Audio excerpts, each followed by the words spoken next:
blessing today.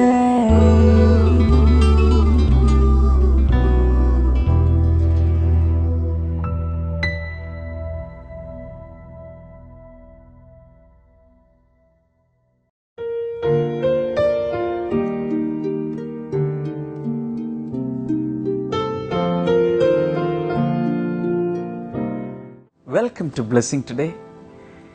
Blessing ടുഡേയുടെ 550 എപ്പിസോഡാണ് നിങ്ങൾ വാച്ച് ചെയ്തുകൊണ്ടിരിക്കുന്നത്. ഇതുവരെയും ദൈവം നമ്മെ സഹായിച്ചു. 100 കണക്കിന് പേർ ബ്ലെസ്സിങ് ടുഡേ എപ്പിസോഡുകൾ സ്പോൺസർ ചെയ്യുവാൻ വേണ്ടി മുന്നിലേക്ക് വന്നു. അവരിൽ നിന്നും കേട്ടിട്ടുള്ള ഈ എപ്പിസോഡുകൾ സ്പോൺസർ ചെയ്ത നിമിത്തം അവരെ ദൈവം അനുഗ്രഹിച്ച, അവർ പ്രാപിച്ച അനുഗ്രഹങ്ങളെക്കുറിച്ചൊക്കെ ഓർക്കുമ്പോൾ I am really thankful to God and thankful to all partners and sponsors. കർത്താവ് ഒത്തിരി അനുഗ്രഹിക്കട്ടെ. ഈ 550 എപ്പിസോഡിൻ്റെ സ്പോൺസേഴ്സിനായി നമുക്ക് ഒരുമിച്ച് ചേർന്ന് ഈ സമയത്ത് നമുക്ക് പ്രാർത്ഥിക്കാം. ഇതിന് ശേഷം സ്പോൺസേഴ്സിന് വേണ്ടി പ്രാർത്ഥിച്ച ശേഷം പരീക്ഷ എഴുതുന്ന കുഞ്ഞുങ്ങൾക്ക് വേണ്ടി ഞാൻ പ്രാർത്ഥിക്കും. അവർ തയ്യാറായി നിൽക്കുക. നല്ല ദൈവമേ, ഇന്നത്തെ സ്പോൺസേഴ്സിൽ ഒരാളായി വെൽവിഷർക്കായി ഞങ്ങൾ പ്രാർത്ഥിക്കുന്നു. കർത്താവ് നല്ല ഒരു ജോലി നല്ല ശമ്പളത്തോടുകൂടി തനിക്ക് ലഭിക്കട്ടെ. ഭർത്താവിനായി പ്രാർത്ഥിക്കും. തൻ്റെ എല്ലാ ബാഡ് ഹാബിറ്റ്സും മാറിപ്പോയി സ്വഭാവ ശുദ്ധി ഉണ്ടാകട്ടെ. മാത്രമല്ല, കർത്താവിൻ്റെ ബിസിനസ്സിൽ ഒരു വലിയ പ്രോഗ്രസ് ഉണ്ടാകട്ടെ. ഒരു പുതിയ ബിസിനസ് സ്റ്റാർട്ട് ചെയ്യാനും ആഗ്രഹിക്കുന്നല്ലോ, അവരതിനായി ഇപ്പോൾ അനുഗ്രഹിച്ച് പ്രാർത്ഥിക്കുന്നു. അടുത്ത സ്പോൺസർ ശ്യാമളയ്ക്കായി പ്രാർത്ഥിക്കുന്നു. കർത്താവ് തനിക്ക് എറണാകുളത്തേക്കൊരു ട്രാൻസ്ഫർ ലഭിക്കുവാൻ അങ്ങ് സഹായിക്കുമാറാകണമേ. അതുകൂടാതെ കർത്താവ് ഒരു ചിട്ടി കിട്ടുവാൻ താൻ ആഗ്രഹിക്കുന്നു. അതിനായി തന്നെ ഈ സമയത്ത് ഞങ്ങൾ ചേർന്ന് അനുഗ്രഹിക്കുന്നു. ഹസ്ബൻഡിനായി പ്രാർത്ഥിക്കുന്നു. എല്ലാ രോഗങ്ങളും തന്നിൽ നിന്നും മാറിപ്പോകട്ടെ. മകന് വേണ്ടി പ്രാർത്ഥിക്കും. ഒരു നല്ല ജോലി ലഭിക്കട്ടെ. മകൾക്ക് കർത്താവെ SSLC എക്സാം വളരെ നന്നായി എഴുതുവാൻ അങ്ങ് സഹായിക്കുമാറാകണമേ. കർത്താവെ, ഞങ്ങളുടെ പ്രാർത്ഥന കേട്ടതിനായി നന്ദി. യേശുവിൻ്റെ നാമത്തിൽ തന്നെ ആമേൻ. Thank you very much sponsors for sponsoring today's episode. കർത്താവിൻ്റെ ധാരാളമായ അനുഗ്രഹങ്ങൾ തുടർന്നും നിങ്ങളുടെ ജീവിതത്തിൽ ഉണ്ടാകട്ടെ.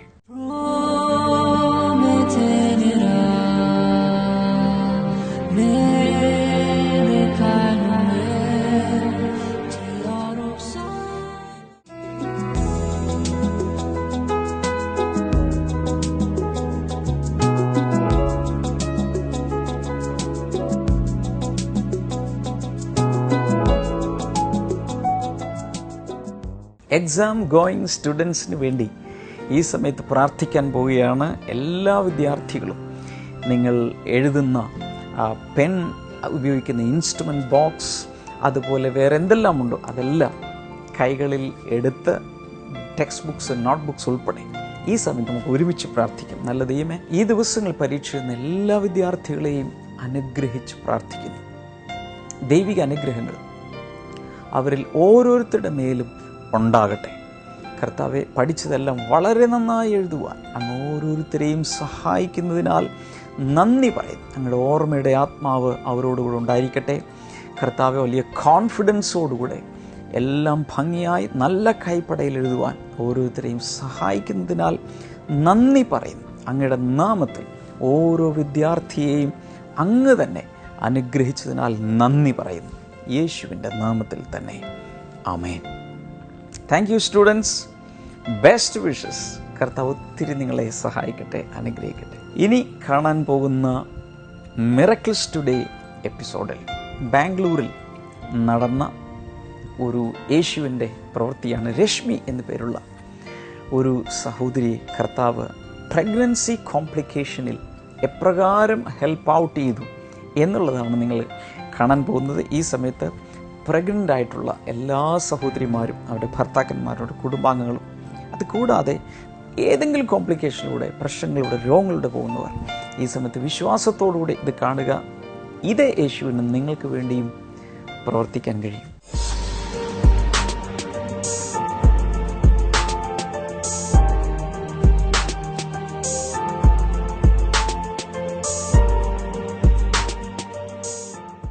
പ്രഗ്നന്റ് ആയിട്ട് നിൽക്കുന്ന ഈ സഹോദരിയുടെ പേര് രശ്മി എന്നാണ്. ദെൻ ഭർത്താവാണ് റെയ്മണ്ട് കൂടെ നിൽക്കുന്നത്. ഇവർ 2011 ഇവരുടെ വിവാഹം നടന്നത്. ജനുവരിയിൽ 2011 തന്നെ മെയ് മാസത്തിലും അത് കഴിഞ്ഞു പിന്നീടും 2 മിസ്കാരേജ് ഇവർക്കുണ്ടായി. ഉണ്ടാവുന്ന കുഞ്ഞുങ്ങളെല്ലാം ഇങ്ങനെ നഷ്ടപ്പെട്ടു പോകുമായിരുന്നു. വളരെ സങ്കടത്തോടു കൂടെ ഇരിക്കുന്ന സമയത്താണ് 2012 മാർച്ച് മാസം 16 ബ്ലെസ്സിംഗ് ടുഡേ പ്രോഗ്രാം ഇവർ കാണുന്നത്. ബ്ലെസ്സിംഗ് ടുഡേ പ്രോഗ്രാമിൽ അന്ന് ബ്രദർ ഡാമിയൻ ഇങ്ങനെ അനൗൺസ് ചെയ്തു, കുഞ്ഞുങ്ങളില്ലാതെ നിൽക്കുന്ന ദമ്പതികൾ ഇപ്പോൾ ഭാര്യയും ഭർത്താവും അടുത്തുണ്ടെങ്കിൽ കൈകൾ കോർത്ത് പിടിച്ച് പ്രാർത്ഥിക്കുക എന്ന് പറഞ്ഞു. അങ്ങനെ ഇവർ പ്രാർത്ഥിച്ചു കഴിഞ്ഞ് 2 വീക്സ് കഴിഞ്ഞപ്പോൾ ഇവർക്ക് മനസ്സിലായി ഇവർ പ്രഗ്നന്റ് ആണ് എന്നുള്ളത് മനസ്സിലായി. എന്നാൽ വല്ലാത്ത ഭയം ഉണ്ടായിരുന്നു. എല്ലാ കുഞ്ഞുങ്ങളും ഇങ്ങനെ നഷ്ടമായി കൊണ്ടിരിക്കുന്നത് കൊണ്ട് 1 വർഷത്തിനുള്ളിൽ 2 കുഞ്ഞുവർക്ക് നഷ്ടമായി. അതുകൊണ്ട് വല്ലാത്ത ഭയത്തോടുകൂടി ഇരിക്കുകയായിരുന്നു. പ്രഗ്നന്റ് ആയി അങ്ങനെ ഇരിക്കുമ്പോഴാണ് ഡോക്ടേഴ്സിന്റെ അടുക്കൽ ചെക്കപ്പിന് ചെല്ലുമ്പോൾ ഇല്ലാത്ത പ്രോബ്ലംസ് ഒന്നുമില്ലായിരുന്നു. ആദ്യം പ്രശ്നങ്ങളൊന്നും ഇല്ലായിരുന്നെങ്കിൽ പിന്നീട് ഡോക്ടേഴ്സ് ഓരോന്ന് ആയി പറയാൻ തുടങ്ങി. കുഞ്ഞിന്റെ ക്രോമസോമിൽ അബ്നോർമാലിറ്റി കാണുകയാണ്. ക്രോമസോമിൽ അബ്നോർമാലിറ്റി ഉണ്ടെങ്കിൽ ശരീരത്തിന്റെ എല്ലാ പ്രവർത്തനങ്ങളും അബ്നോർമൽ ആയിരിക്കും. ഈ കുഞ്ഞിന്റെ അബ്ഡോമൻ തുറന്നിരിക്കുകയാണ്. അതുകൊണ്ട് എല്ലാ ചെറുകുടലും വൻകുടലും ശരീരത്തകത്തുള്ള അവയവങ്ങൾ പലതും പുറത്താണ് വളരുന്നത്. സ്കാൻ ചെയ്യുന്ന സമയത്ത് സ്ക്രീനിൽ പോലും ഇവരെ കാണിപ്പിച്ചില്ലായിരുന്നു. കാരണം ഡോക്ടേഴ്സ് പറഞ്ഞു നിങ്ങൾക്ക് ഭയമായി പോകും, നിങ്ങൾ കാണണ്ട എന്ന് പറഞ്ഞു. വളരെയധികം വിഷമത്തോടെയാണ് ഇരുന്നത്. കാരണം ആഗ്രഹിച്ച് പ്രാർത്ഥിച്ച ഒരു കുഞ്ഞിനെ ലഭിച്ചിട്ടും ആ കുഞ്ഞിനും ഈ ഒരു അബ്നോർമാലിറ്റി ആണല്ലോ എന്നോർത്ത് അങ്ങനെ ഇരിക്കുമ്പോഴാണ് കഴിഞ്ഞ ജൂലൈ മാസം 15 ശിവാജി നഗറിൽ AJ ഇന്റർനാഷണൽ ഹോട്ടലിൽ നടക്കുന്ന മുകൾ നിലയിൽ നടക്കുന്ന ബ്ലെസ്സിംഗ് സെന്ററിൽ ഇവർ ആരാധനയ്ക്ക് വേണ്ടി വന്നത്. അന്ന് അവിടെ ആരാധനയിൽ പങ്കെടുക്കുമ്പോൾ അന്നത്തെ ആ ദൈവ സന്ദേശത്തിന് വേണ്ടി ബ്രദർ ഡാമിയൻ മൈക്രോഫോൺ എടുത്തപ്പോൾ ആദ്യം പ്രാർത്ഥിച്ചത് പ്രഗ്നന്റ് ആയിട്ട് നിൽക്കുന്ന അബ്നോർമാലിറ്റിയുള്ള അങ്ങനെയുള്ള ആളുകളെ കർത്താവ് ഇപ്പോൾ സൗഖ്യമാക്കുന്നു എന്ന് പറഞ്ഞു. അന്നത്തെ ആ ബ്ലെസ്സിംഗ് സെന്ററിൽ, ബാംഗ്ലൂർ ബ്ലെസ്സിംഗ് സെന്ററിൽ നിന്ന് അവർ വിശ്വാസത്തോടെ പ്രാർത്ഥിച്ചു. കാരണം ഡോക്ടേഴ്സ് പറഞ്ഞ ടെർമിനേറ്റ് ചെയ്യുക, ഇതിനെ കളയുക, ഈ കുഞ്ഞിനെ കളയാൻ വേണ്ടി പറഞ്ഞ ആ വേദനയോടുകൂടിയാണ് അന്ന് അവർ ആ ബ്ലെസ്സിംഗ് സെന്ററിൽ വന്നത്.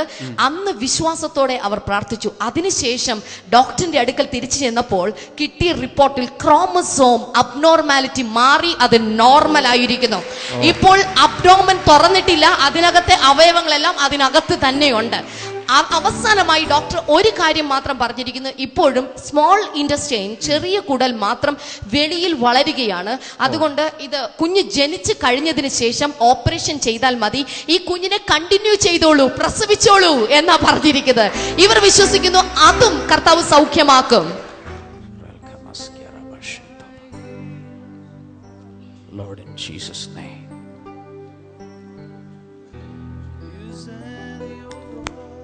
I release a miracle right now. No abnormalities anymore. She is blessed. The fruit of the womb is blessed. The baby is blessed. I command right now the small intestine which is growing outside the stomach, go inside. I can feel the power of the Holy Spirit moving, flowing. Yes, the power of the Holy Spirit. The power of the Holy Spirit. In Jesus' name. Right now, in the name of Jesus.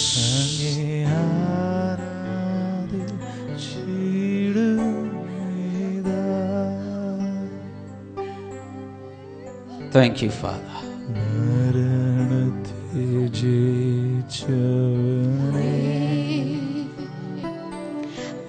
Lord, I release a miracle right now. I release a miracle right now. I release a miracle right now. I release a miracle right now. Thank you, Jesus. ഇതേ കഥയുടെ ബാക്കി ഭാഗം അതേ blessing festival സ്റ്റേജിൽ തന്നെ മാസങ്ങൾക്ക് ശേഷം വന്നത് ആണ് ഇനി കാണാൻ പോകുന്നത്. വളരെ ശ്രദ്ധിച്ച് യേശു കർത്താവ് ചെയ്യുന്ന, മാസങ്ങൾ കൊണ്ട് കർത്താവ് ചെയ്ത മിറക്കിൾസ്, അതിൻ്റെ 2ാം ഭാഗം ഒന്ന് കണ്ടാലും. ബ്രദർ, ഇത് രശ്മി ആൻഡ് റെയ്മണ്ട്. ഓരോ പ്രാവശ്യവും ദൈവം അത്ഭുതങ്ങൾ ചെയ്തുകൊണ്ടിരിക്കുകയാണ്. ഈ കുഞ്ഞിനെ 5-ാം മാസത്തിൽ തന്നെ പുറത്ത് കളയണം. ഈ പ്രഗ്നൻസി ഇനി കണ്ടിന്യൂ ചെയ്യാൻ പാടില്ല. ലോകം കാണേണ്ട കുഞ്ഞല്ല ഡോക്ടറുടെ അഭിപ്രായത്തിൽ എന്ന് പറഞ്ഞാണ് നിന്നത്. ഒത്തിരി കോംപ്ലിക്കേഷൻസ് ഓരോ സമയങ്ങളിൽ ഇവർക്ക് ഉണ്ടായിരുന്നു. പക്ഷേ ഓരോ സമയങ്ങളിലും ഇവർ നമ്മുടെ പ്രെയർ കോൾ സെന്ററിൽ വിളിക്കുമായിരുന്നു. ഈവൻ പ്രസവ സമയത്ത് പോലും ഇങ്ങനെ ഒരു കുഞ്ഞ്, അപ്പം ഇൻറ്റസ്റ്റൈൻ വെളിയിലായിരുന്നു, അങ്ങനെ ഒരു കുഞ്ഞിനെ പ്രസവിക്കുന്നുണ്ട്. ഡോക്ടേഴ്സിന് വല്ലാത്ത ഭയമുണ്ടായിരുന്നു. എന്നാൽ അതിന്റെ ഫൈനൽ സ്റ്റേജ് വരെ വെളിയിലാണ്. കുഞ്ഞ് ജനിച്ചപ്പോഴും ഇൻറ്റസ്റ്റൈൻ വെളിയിലായിട്ട് തന്നെയാണ്. അംബിലിക്കൽ കോഡിന്റെ ആ ഭാഗത്ത് കുടൽ വെളിയിലായിട്ടാണ് ഈ കുഞ്ഞ് ജനിച്ചത്. ഡോക്ടേഴ്സ് എങ്ങനെയായിരിക്കും എന്നെല്ലാം വിചാരിച്ചെങ്കിലും അതിന്റെ 2-3 ദിവസത്തിനുള്ളിൽ ഒരു ഓപ്പറേഷനിലൂടെ അത് പരിഹരിക്കപ്പെടുകയും ഈ കുഞ്ഞ് അതിനുശേഷം ഇപ്പോൾ ഒരു പ്രശ്നവും ഇല്ല. ആരോഗ്യവതിയായിട്ടുള്ള ജോവാൻ എന്നാണ് ആ കുഞ്ഞിന്റെ പേര്. ജോവാൻ ആരോഗ്യവതിയായി ജോവാന സാധാരണ കുട്ടികൾക്കുള്ള അസുഖങ്ങൾ ഒന്നുമില്ലാതെ വളരെ ആരോഗ്യത്തോടെ ഈ കുഞ്ഞിനെ കർത്താവ് കൈകളിൽ കൊടുത്തു എന്നാണ് പറയുന്നത്. ഈ പ്രഗ്നൻസി കണ്ടിന്യൂ ചെയ്യരുതെന്ന് പറഞ്ഞ സ്ഥലത്ത് ഇന്ന് ആ കുഞ്ഞുമായിട്ട് നിന്നാണ് ഇവർ ഈ സാക്ഷ്യം പറയാൻ വേണ്ടി നിൽക്കുന്നത്. കുടല് വെളിയിലായിട്ട് ജനിച്ച കുഞ്ഞ, പക്ഷേ സാധാരണ എല്ലാ കുഞ്ഞുങ്ങൾക്കും ജനിച്ചു കഴിഞ്ഞാൽ അസുഖങ്ങൾ അതും ഇതൊക്കെ വരും. പക്ഷെ അതുപോലും ഇല്ലാതെ ആരോഗ്യത്തോടുകൂടി കുഞ്ഞായിരിക്കും. കൈനീട്ടി ഈ കുടുംബത്തെ ഒന്ന് അനുഗ്രഹിക്കാമോ? എല്ലാവരും കർത്താവ് പൈതലിനെ അനുഗ്രഹിക്കുന്നു. ഈ ജുവാന എന്ന കുഞ്ഞിനെ അത്ഭുതകരമായി കർത്താവ് പരിപാലിച്ച് അമ്മയുടെ അപ്പൻ്റെയും കൈകളിൽ വളരാൻ ദൈവം കൊടുത്ത ഈ വലിയ നന്മയ്ക്കായി ഞങ്ങൾ നന്ദി പറയുന്നു.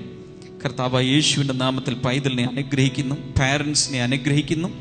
അതോടൊപ്പം കർത്താവെ, ലോകം മുഴുവൻ ഈ ഒരു ടെസ്റ്റിമണി കാണുന്നവരിൽ പ്രഗ്നൻസി കോംപ്ലിക്കേഷൻസ് കർത്താവ് യേശുവിൻ്റെ നാമത്തിൽ അതിന് പരിഹാരമുണ്ടാകട്ടെ. വളരുന്ന കുഞ്ഞുങ്ങളിൽ വലിയ മിറക്കിൾസ് യേശു കർത്താവിൻ്റെ നാമത്തിൽ ഉണ്ടാകട്ടെ. ഏത് രോഗമായിരുന്നാലും ഇതേ യേശുവിൻ്റെ നാമത്തിൽ ഇപ്പോൾ വലിയ സൗഖ്യങ്ങൾ നടക്കട്ടെ. കർത്താവ് അങ്ങനെ ചെയ്തതിനായി നന്ദി. യേശുവിൻ്റെ നാമത്തിൽ തന്നെ ആമേൻ, ആമേൻ. God bless you. ഇന്നലെ നമ്മളൊരു പുതിയ സന്ദേശ പരമ്പര ആരംഭിച്ചു. ദ ഗ്രേറ്റ്നെസ് ഓഫ് ഗോഡ്, ദൈവത്തിൻ്റെ മഹിമ.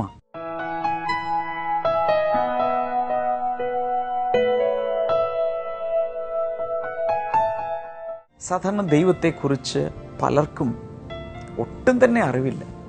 അതിനെക്കുറിച്ച് അവർ ചിന്തിക്കാറില്ല. ഈ ലോകത്തിലുള്ള സയൻറ്റിഫിക്കായി അതുപോലെ അല്ലാത്ത രീതിയിലുള്ള ഒത്തിരി കാര്യങ്ങളെക്കുറിച്ച് മനുഷ്യൻ അറിവ് വർദ്ധിപ്പിച്ചുകൊണ്ടിരിക്കുമ്പോൾ തന്നെ ഇതിൻ്റെ എല്ലാം പിന്നിൽ പ്രവർത്തിക്കുന്ന മഹാദൈവത്തെക്കുറിച്ച് ഒത്തിരി പേർക്കും അറിവില്ല. എന്നാൽ ദൈവത്തെ കൂടുതൽ അറിയാൻ ആഗ്രഹിക്കുന്നവർക്ക് അവൻ തന്നെ വെളിപ്പെടുത്തുകയും ചെയ്യും.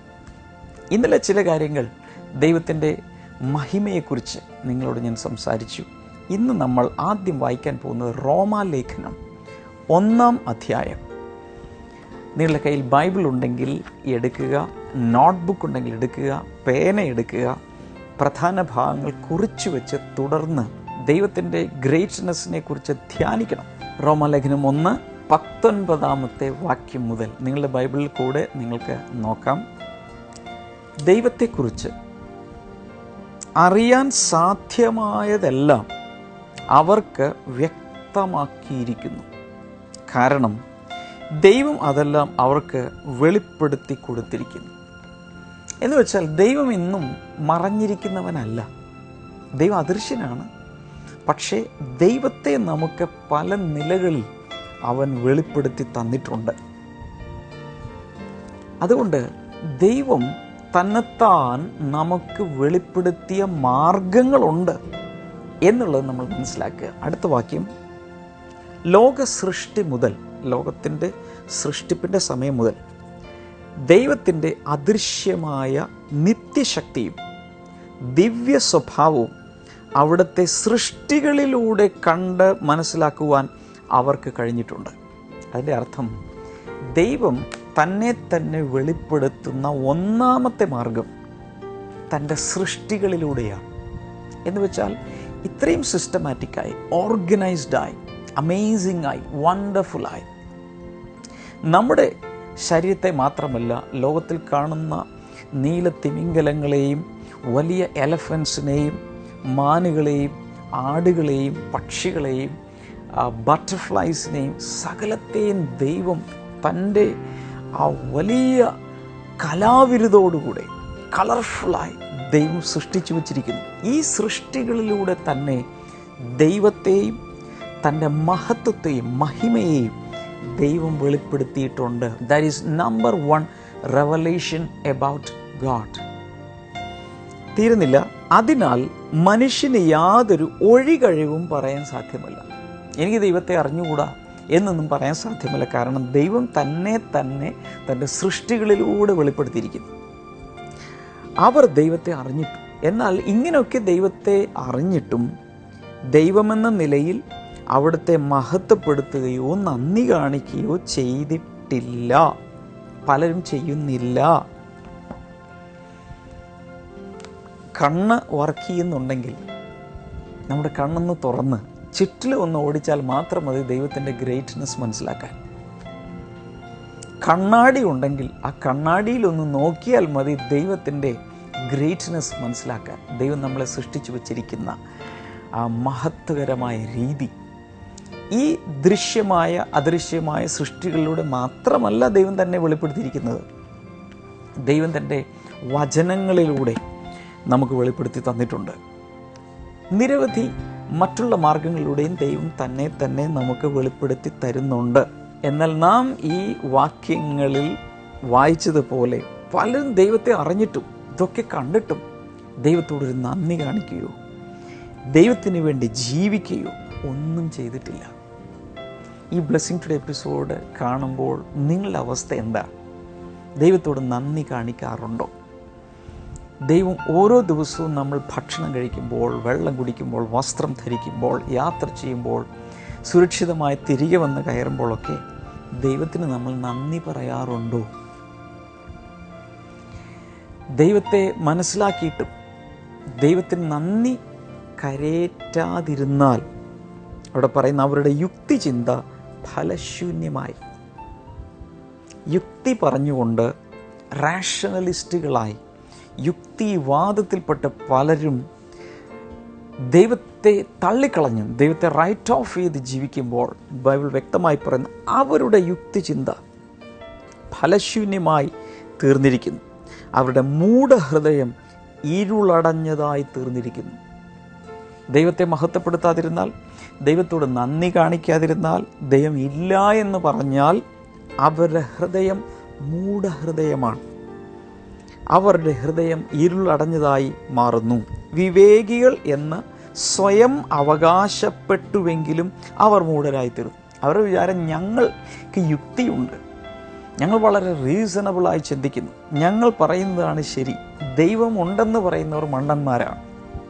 പക്ഷെ ബൈബിൾ വ്യക്തമായി പറയുന്നു വിവേകികളെന്ന് വിചാരിച്ച് അവർ സ്വയം അവകാശപ്പെടുന്നുവെങ്കിലും അവർ മൂഢരായി തീർന്നിരിക്കുന്നു.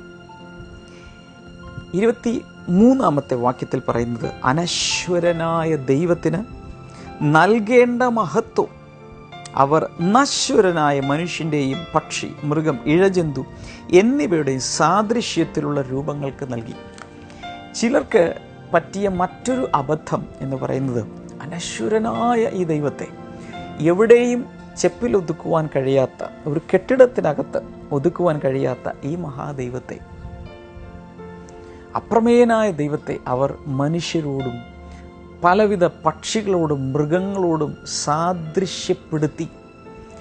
അവർ ദൈവത്തിൻ്റെ മഹത്വത്തെ അവർ അവഗണിച്ചു. ഇതാണ് മറ്റുള്ള ഒരു കൂട്ടർക്ക് സംഭവിച്ചത്. ഞാൻ പറഞ്ഞു വരുന്നത് ദൈവത്തിൻ്റെ മഹത്വത്തെക്കുറിച്ചാണ്. മനുഷ്യൻ അത് ഗ്രഹിക്കാൻ കഴിയാതെ ദൈവത്തെ ഒരു ചോട്ടാ ദൈവമാക്കി കളഞ്ഞ്, അല്ലെങ്കിൽ ദൈവത്തെ യഥാർത്ഥമായ രീതിയിൽ ആദരിക്കാതെ ദൈവത്തിനെതിരെ അവർ മൂവ് ചെയ്തു പോകുന്നു. എന്നാൽ ഈ ദിവസങ്ങളിൽ ദൈവത്തിൻ്റെ മഹത്വം ഒന്ന് കൂടുതൽ മനസ്സിലാക്കാൻ ദൈവം നമുക്ക് ഓരോരുത്തർക്കും അത് വെളിപ്പെടുത്തി തരുവാൻ ആഗ്രഹിക്കുന്നു. ഏശയ്യാവിൻ്റെ പുസ്തകം 40 12 മുതൽ ഇങ്ങോട്ട് പ്രവാചകൻ എഴുതുമ്പോൾ, പരിശുദ്ധാത്മാവിൽ നിറഞ്ഞ് എഴുതുമ്പോൾ ദൈവത്തെക്കുറിച്ച് എഴുതിയിട്ടുള്ള ചില കാര്യങ്ങൾ they are really thought provoking. 12 മുതലുള്ള ഭാഗങ്ങൾ നമുക്ക് ഈ സമയത്ത് ഒന്ന് വായിച്ചു നോക്കാം. ജലരാശിയെ തൻ്റെ ഉള്ളംകൈ കൊണ്ട് അളന്നു നോക്കുകയും, എന്ന് വെച്ചാൽ വെള്ളത്തെ ഉള്ളംകൈ കൊണ്ട് അളന്നു നോക്കുകയും, ആകാശ വിസ്തൃതി ചാൺ കൊണ്ട് നിർണയിക്കുകയും, ഭൂമിയിലെ പൊടി അളവുപാത്രം കൊണ്ട് അളന്ന് തിട്ടപ്പെടുത്തുകയും, പർവ്വതങ്ങളെ വെള്ളിക്കോൽ കൊണ്ടും മലകളെ തുലാസ് കൊണ്ടും തൂക്കുകയും ചെയ്യുന്നതാർ. മൈ ഗോഡ്, ദൈവത്തെക്കുറിച്ച് പറഞ്ഞിരിക്കുന്നത് നമ്മൾ ബക്കറ്റിൽ വെള്ളമെടുക്കുന്നത് പോലെ, കൈക്കുമ്പിളിൽ വെള്ളമെടുക്കുന്നത് പോലെ, പലതിനെയും അളവുകോൽ കൊണ്ട് അളക്കുന്നത് പോലെയാണ് ദൈവം ഭൂമിയെ അല്ലെങ്കിൽ പർവ്വതങ്ങളെ ഒക്കെ അളക്കുകയും ഒക്കെ ചെയ്യുന്നത്. അടുത്ത വാക്യം, ദൈവത്തിൻ്റെ മനസ്സിനെ ആരാഞ്ഞറിയുകയോ അവിടുത്തെ ഉപദേഷ്ടാവായി കാര്യങ്ങൾ ഗ്രഹിപ്പിച്ചു കൊടുക്കുകയോ ചെയ്തവനാർ. എല്ലാ രാജാക്കന്മാർക്കും മന്ത്രിമാരൊക്കെ ഉണ്ട്, ഉപദേഷ്ടാക്കന്മാരുണ്ട്, പ്രസിഡന്റുമാർക്കുണ്ട്. എന്നാൽ ദൈവത്തിന് ഇതൊക്കെ പറഞ്ഞു കൊടുക്കുന്നേ? അടുത്ത വാക്യത്തിൽ, ന്യായത്തിൻ്റെ വഴിയിൽ അവിടുത്തെ ഉപദേശിക്കുകയും അവിടത്തേക്ക് ബുദ്ധി ഉപദേശിച്ച് ന്യായത്തിൻ്റെ മാർഗം അവിടുത്തെ അറിയിക്കുകയും ചെയ്യേണ്ടതിന് ആരോടാണ് അവിടുന്ന് ആലോചന ചോദിച്ചിട്ടുള്ളത്? എന്ന് വെച്ചാൽ ഏകനായി, സെൽഫായി എല്ലാം ചെയ്യാൻ കഴിവുള്ളവനാണ് നമ്മുടെ ദൈവം. The next verse is amazing. ഇതാ രാഷ്ട്രങ്ങൾ ജലത്തൊട്ടിയിൽ നിന്നുള്ള ഒരു തുള്ളി പോലെയും തുലാസിലെ ഒരു പൊടി പോലെയും അവിടത്തേക്ക് തോന്നുന്നു. ഇതാ ദ്വീപുകളെ ഒരു മണൽത്തരി പോലെ അവിടുന്ന് ഉയർത്തുന്നു. ദ്വീപുകളെ ഉയർത്തിക്കൊണ്ടുവരുന്ന ഒരു മണൽത്തരി പോലെയാണ്. അത്രയേ ഉള്ളൂ ദൈവത്തിന്. ലെബനോൻ പോലും വിറകിന് മതിയാകയില്ല, അതിലെ മൃഗങ്ങൾ ഒരു ഹോമയാഗത്തിന് തികയുകയില്ല. സകല രാഷ്ട്രങ്ങളും അവിടുത്തെ മുമ്പിൽ ഒന്നുമില്ലായ്മ പോലെ ഇരിക്കുന്നു. അവ അവിടത്തേക്ക് ശൂന്യതയേക്കാൾ നിസ്സാരമായും അർത്ഥവിഹീനമായും തോന്നുന്നു. അതേ അധ്യായത്തിൽ തന്നെ മറ്റ് ചില വാക്യങ്ങൾ കൂടെ ഒന്ന് നോക്കുക. 22, അവിടുന്നാണ് ഭൂമണ്ഡലത്തിന്മീതെ ഇരുന്നരുളുന്നത്, അതിലെ നിവാസികൾ അവിടത്തേക്ക് വിട്ടിലിനെ പോലെയാണ്. അവിടുന്ന് ആകാശത്തെ ഒരു തിരശീല പോലെ നിവർക്കുകയും പാർക്കുവാനുള്ളൊരു കൂടാരം പോലെ അതിനെ വിരിക്കുകയും ചെയ്യുന്നു. ഇനി താഴേക്ക് വന്ന് 26, നിങ്ങളുടെ കണ്ണുകൾ ആകാശത്തേക്ക് ഉയർത്തുവിൻ, ഈ നക്ഷത്രങ്ങളെ നിർമ്മിച്ചത് ആരെന്ന് ചിന്തിക്കുവിൻ. അവിടുന്ന് അവയുടെ സൈന്യത്തെ സംഖ്യാക്രമത്തിൽ മുന്നോട്ട് നയിക്കുന്നു. ആകാശത്തിലെ നക്ഷത്രങ്ങളെ, ഗോളങ്ങളെ, അവയെ എല്ലാം പേർ ചൊല്ലി വിളിക്കുന്നു. അവിടുത്തെ ശക്തിയുടെ മഹത്വത്താലും ബലാധിക്യത്താലും അവയിലൊന്നുപോലും കുറഞ്ഞു പോകുന്നില്ല. ഇനി അതിൻ്റെ കൺക്ലൂഡിംഗ് പാർട്ടിൽ നമുക്ക് ഓരോരുത്തർക്കുള്ളൊരു സന്ദേശമാണ് എഴുതിയിട്ടുള്ളത്. അവിടുന്ന് ക്ഷീണിതന് ശക്തി നൽകി. ഇത്രയും വലിയ ദൈവം ക്ഷീണിച്ചിരിക്കുന്ന സകലർക്കും ശക്തി നൽകുന്നു. ഇന്ന് ഈ പ്രോഗ്രാം കാണുമ്പോൾ നിങ്ങൾ തളർന്നിരിക്കും, മാനസികമായിട്ടോ ഏതെങ്കിലുമൊക്കെ രീതിയിൽ തളർന്നിരിക്കുകയാണെങ്കിൽ, ശാരീരികമായി തളർന്നിരിക്കുകയാണെങ്കിൽ നിങ്ങൾക്ക് ശക്തി നൽകുവാൻ ഈ ബലവാനായ ദൈവത്തിന് സാധിക്കും. ബലം കുറഞ്ഞവന് അവൻ ബലം വർദ്ധിപ്പിക്കുന്നു. തീരുന്നില്ല, യുവാക്കൾ പോലും ക്ഷീണിച്ച് തളർന്നു പോകും, ചെറുപ്പക്കാർ ശക്തിയറ്റ് ഇടറി വീഴും. എങ്കിലും ദൈവത്തിനായി കാത്തിരിക്കുന്നവർ ശക്തിയെ പുതുക്കും. അവർ കഴുകന്മാരെ പോലെ ചിറകടിച്ചുയരും. അവർ ഓടും, ക്ഷീണിക്കയില്ല. അവർ നടക്കും, തളർന്ന് പോകുകയും ഇല്ല. We are serving a great God. നാം ദൈവത്തിൻ്റെ ഗ്രേറ്റ്നെസ് മനസ്സിലാക്കുമ്പോൾ ക്ഷീണിച്ചും തളർന്നും തൊട്ടാവാടി പോലെ ജീവിക്കേണ്ട ആവശ്യമില്ല. ദൈവം ഇത്രയും വലിയവനായതുകൊണ്ട് അവൻ ക്ഷീണിച്ചിരിക്കുന്നവർക്ക് ബലവും ശക്തിയും പകരുന്നവനാണ്. ഇതിൻ്റെ തുടർച്ച നാളെ നിങ്ങൾക്ക് കേൾക്കാൻ കഴിയും. ഈ ശനിയാഴ്ച നമുക്ക് തിരുവല്ലയിൽ ഷാരോൺ ഹാളിൽ ആണ് നമ്മുടെ ബ്ലെസ്സിങ് ഫെസ്റ്റിവൽ നടക്കുന്നത്. തീർച്ചയായും വരണം. ഈ ഞായറാഴ്ച സിസ്റ്റർ ക്ഷമ കോട്ടയം ബ്ലെസ്സിങ് സെൻറ്ററിൽ ഉണ്ടായിരിക്കും. അവിടെ വന്ന് അനുഗ്രഹം പ്രാപിക്കേണ്ടവർ തീർച്ചയായും വരണം. ഞാൻ ഈ സമയത്ത് നിങ്ങൾക്കായി പ്രാർത്ഥിക്കാം. നല്ല കർത്താവേ, ഇന്ന് ഈ എപ്പിസോഡ് കണ്ട് എല്ലാവരെയും അങ്ങ് സ്പർശിച്ചു കഴിഞ്ഞു എന്ന് ഞാൻ വിശ്വസിക്കുന്നു. ദൈവത്തിൻ്റെ ശക്തിയാൽ, അങ്ങയുടെ ഗ്രേറ്റ്നെസ് കൊണ്ട് ഓരോ രോഗികളെയും അങ്ങ് സൗഖ്യമാക്കുന്നതിനാൽ നന്ദി പറയുന്നു. എന്തൊക്കെയോ രോഗങ്ങൾ ശരീരത്തിൽ ബാധിച്ച് ഉണ്ടായിരുന്ന വെയ്റ്റിൻ്റെ 1/3 കുറഞ്ഞ് വെയ്റ്റ് ലോസ് കൊണ്ട് സ്കിന്നി തിന്നിയായി മാറിയിരിക്കുന്ന ഒരു വ്യക്തിയെ കർത്താവ് സൗഖ്യമാക്കുന്നു. ഇനിയും മുന്നോട്ടൊരു ജീവിതമുണ്ടോ എന്നായിരിക്കും ഒരുപക്ഷെ നിങ്ങൾ ചിന്തിക്കുന്ന. യേശുവിൻ്റെ നാമത്തിൽ പരിപൂർണമായൊരു സൗഖ്യം ആ രോഗക്കിടക്കിയുടെ മേലിപ്പോൾ വന്ന് ചേരട്ടെ. പ്രഗ്നൻ്റ് ആയിട്ടുള്ള ഒരു ലേഡി, എന്നാൽ കുഞ്ഞിന് അതത് ആ ആഴ്ച അനുസരിച്ചുള്ള ടൈം അനുസരിച്ചുള്ള വളർച്ചയില്ല. ഡോക്ടേഴ്സ് നിങ്ങളോട് പറഞ്ഞിട്ടുണ്ട് കുഞ്ഞുമായി മുന്നോട്ട് പോകണ്ട, അതിനെ അബോർട്ട് ചെയ്ത് കളയണം. എന്നാൽ വിശ്വസിക്കുമെങ്കിൽ കർത്താവ് നിങ്ങൾക്ക് വേണ്ടി അത്ഭുതം ചെയ്യും. യേശുവിൻ്റെ നാമത്തിൽ ആ കുഞ്ഞ് വേഗത്തിൽ വളർന്ന് മേക്കപ്പ് ചെയ്ത് ശരിയായ തൂക്കത്തിലേക്ക് വരട്ടെ. Thank you Lord. വിവാഹം കഴിഞ്ഞിട്ടില്ലാത്തവർക്കായി ഞാൻ പ്രാർത്ഥിക്കുന്നു. എല്ലാവിധ രോഗികളെയും അങ്ങ് സൗഖ്യമാക്കുന്നതിനാൽ നന്ദി പറയുന്നു. ഇപ്പോൾ നിങ്ങളുടെ പ്രത്യേകിച്ച് വിഷയം എടുത്തു പറഞ്ഞില്ലെങ്കിൽ പോലും നിങ്ങൾ വിശ്വസിക്കുക. യേശുവിൻ്റെ നാമത്തിൽ ഒരു വലിയ സൗഖ്യം ഇപ്പോൾ സകലരിലും ഉണ്ടാകട്ടെ. കർത്താവ് പ്രാർത്ഥന കേട്ടതിനായി നന്ദി പറയുന്നു. യേശുവിൻ്റെ നാമത്തിൽ തന്നെ ആമേൻ. God bless you. നാളത്തെ എപ്പിസോഡ് കാണാൻ മറക്കരുത്. നാളെ ഞാൻ പരീക്ഷ എന്ന കുഞ്ഞുങ്ങൾക്ക് വേണ്ടി പ്രാർത്ഥിക്കുന്നതായിരിക്കും. God bless you. See you tomorrow. Bye. Welcome back to Bible and new. ഇന്നത്തെ ചോദ്യം ഇതാണ്: ആരാണ് എല്ലാവരും ഇടറിയാലും ഞാൻ ഇടറുകയില്ലെന്ന് പറഞ്ഞത്? When, if all fall away, I will not. Who said this?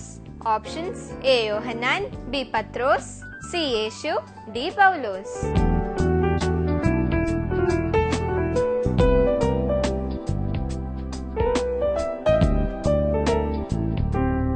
നിങ്ങളുടെ ഉത്തരങ്ങൾ 9645221221 എന്ന നമ്പറിലേക്ക് SMS ചെയ്യുക. SMS ചെയ്യേണ്ട format BT space option A, B, C or D.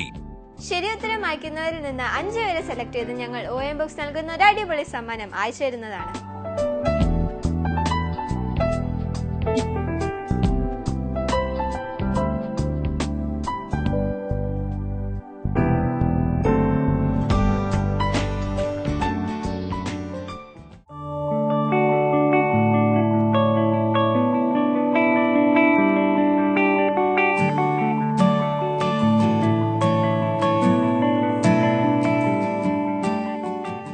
ഞങ്ങളുടെ address blessing today, post box number 2215, Edappally PO, Kerala, India 682024.